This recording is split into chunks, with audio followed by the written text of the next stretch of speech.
안녕하세요, 김용국입니다. 오늘은 열등감과 이 우월감에 대해서 알아보도록 하겠습니다. 이 두 가지 심리는 사실 똑같은 쌍둥이입니다.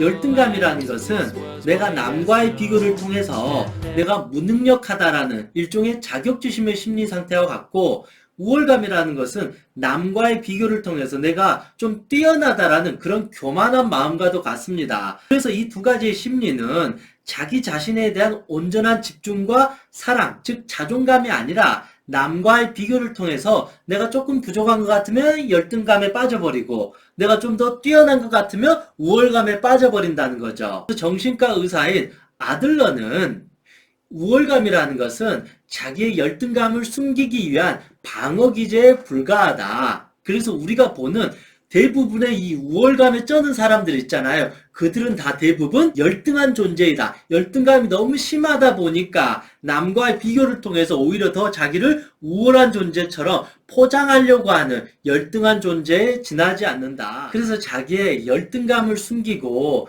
이 우월감을 높이기 위해서 끊임없이 자기 포장을 하게 되는 거죠. 그런데 그냥 자기 잘난 맛에 나는 우월합니다, 행복하게 살면 상관이 없겠지만, 결국은 남과의 비교를 통해서 자기가 우월하는 것을 증명하는 거죠. 남은 누구일까요? 바로 약자를 말해요. 나보다 힘이 약한 사람들, 뭐 부하 직원, 뭐 식당 종업원, 뭐 백화점 직원, 내가 사장이면 직원들일 수도 있겠죠. 내가 힘이 세면 나보다 힘이 약한 뭐 동료일 수도 있겠죠. 이처럼 그런 약자들을 함부로 막대하고 비난하고 조롱하고 욕하고 심지어 폭력을 써가면서 자기가 어떤 우월한 존재라는 것을 느낀다라는 것이죠. 어찌 보면 이것도 이 드라큘라와 같은 거죠. 기생충과 같은 거죠. 자기보다 힘이 없는 사람들을 괴롭혀가지고 이 우월한 존재를 느껴요. 그런데 자기보다 힘이 센 사람들 앞에서는 비굴해지면서 또 열등감에 빠져요. 굽신거려요. 분노 조절 장애라는 것은 사실은 없어요. 약자들 앞에서는 분노 조절 장애라고 보이겠죠. 분노 조절을 안 하니까 함부로 막대하잖아요. 눈치 안 보니까. 그런데 자기보다 싸움을 잘해요. 자기보다 돈이 더 많거나 힘이 센 사람들 앞에서는 분노 조절을 잘해.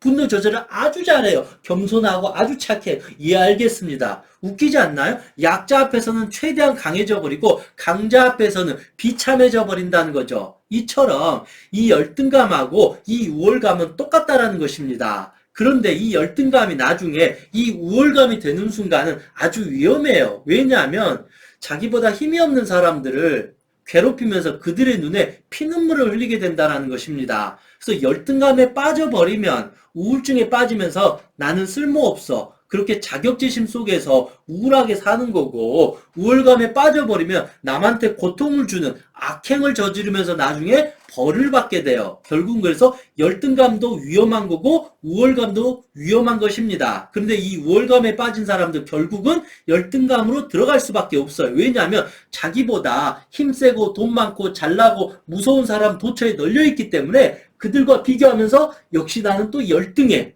그렇게 자괴감에 빠지는 거예요. 근데 이 자괴감에 빠진 열등감이 싫으니까 자기보다 또 힘이 없는 이 약자들을 괴롭히고 함부로 깔보면서 자기 어떤 자존감을 채우려고 하는 그런 이상한 심리 상태가 발생할 수밖에 없습니다. 이것의 본질은 무엇일까요? 바로 비교하는 마음입니다. 우리가 요즘에 자존감이라고 하잖아요. 자존감의 의미는 남과 비교하지 않고 있는 그대로 자기 자신을 존중해주고 사랑해주는 마음, 이거를 바로 자기 마음, 자기 삶에 대한 주인정신이라고 그래요. 근데 남과 비교하는 순간 우리는 노예가 돼요.